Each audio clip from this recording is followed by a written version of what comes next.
Greetings, students, faculty, staff, alumni, and friends. When I arrived as Salisbury University's 9th president 4 years ago, I had the tremendous privilege of inheriting a strong and healthy institution. Victoria and I quickly realized that we were joining a welcoming community, a place that is dedicated to excellence. In my inaugural address, I talked about resilience and how SU students would develop the capacity, mental toughness, and courage to face adversity and overcome it. At the time, I had no idea how prophetic those words would be. I'm speaking to you today from the social room in Holloway Hall. There's a lot of history here and in the great hall next door, and it goes back all the way to the institution's founding in 1925. But for the past 2 years, this has been the center of operations for our COVID-19 response. Dedicated nurses and administrative staff have set up here to ensure that our doors stayed open and our people remained safe. The pandemic challenged all of us, and I am proud of the way that everyone in this campus community came together and did what was necessary to protect the flock and keep each other safe. That's what a true community is all about. Our students, faculty, and staff managed to accomplish some amazing things. This year, a record 9 students won Fulbright Awards.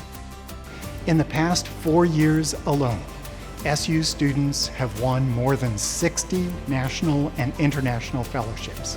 We launched the College of Health and Human Services, as well as 3 new academic majors and 18 new minors.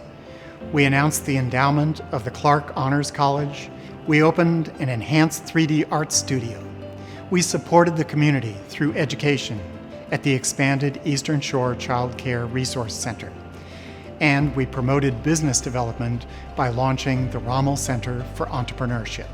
SU continued to be lauded among the nation's top universities and best values, with the Princeton Review even naming the Guerreri Academic Commons among the top 20 best college libraries in the country. We also had success in athletics during the pandemic.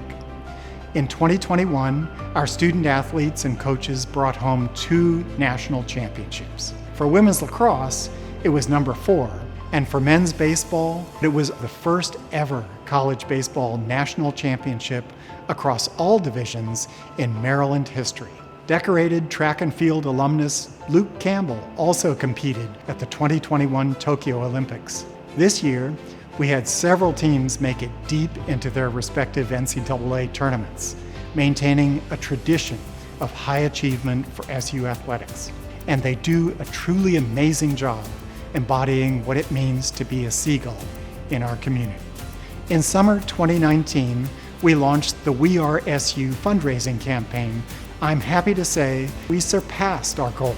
That's because of the tremendous generosity of alumni, friends, and other members of the campus community who believe in our mission of higher education and want to help others make a better tomorrow.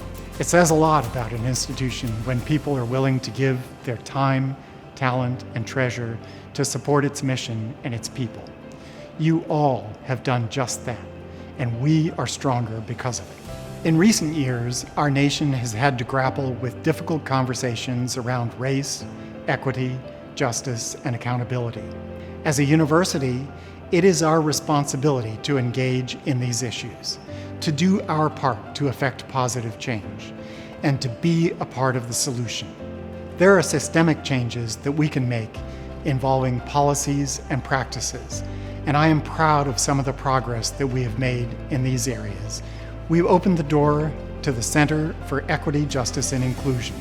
We implemented new training for faculty, staff, and students. We committed to making sure that financial hardship is not a barrier for students who want to participate in the Powerful Connections program. We created the framework for a reimagined office to support diversity and inclusion campus-wide. We made diversity education a key tenet of the faculty's new general education model. And we have started the difficult process of examining our policies and procedures to root out sources of systemic racism and promote a culture of inclusion. I am proud of the work that we've done, but also recognize that we have much more work to do. This is an ongoing process, and I know that we have people here who are willing to do that work. One moment that will always stick with me from my time at SU is when I was alerted to messages of solidarity in the Fulton stairways following our own incidents of racial graffiti on campus. What I found were hundreds of messages of love, hope, peace, and true kindness. The messages told everyone that they are welcome at SU and that hate has no home here. As I think about the future of SU, I'm convinced that we're moving on a path to a place where everyone can find a sense of belonging in this community. This year, we also launched a new brand with a focus on how Salisbury University helps every student to make tomorrow yours. During the input process, it was abundantly clear that those who engage with SU feel a strong sense of community and are prepared to take the next step of their journey, in part because of their experience at SU. I've been proud to be a part of an institution where people care so much about one another's success. When I arrived at SU, I wanted to focus on priorities, all with the goal of providing students with the greatest opportunities for success. Even in the face of unexpected challenges, I am proud of how far we've advanced. Over the last 4 years, we worked together to keep everyone safe. We set a new standard for communication and transparency. While we may not always agree on the path forward, I'm confident that we're working together toward a shared goal. Salisbury is a great place to live, work, and learn, and our commitment to this community never wavered. Together, we overcame adversity and fear, and the result is a more inclusive campus culture, one that embodies the true Seagull spirit. As my tenure as president comes to an end, and we welcome Dr. Carolyn Laprie as SU's 10th president, I am confident that this university is in a strong position for the future. In fact, this fall, SU will welcome one of the largest freshman classes in university history.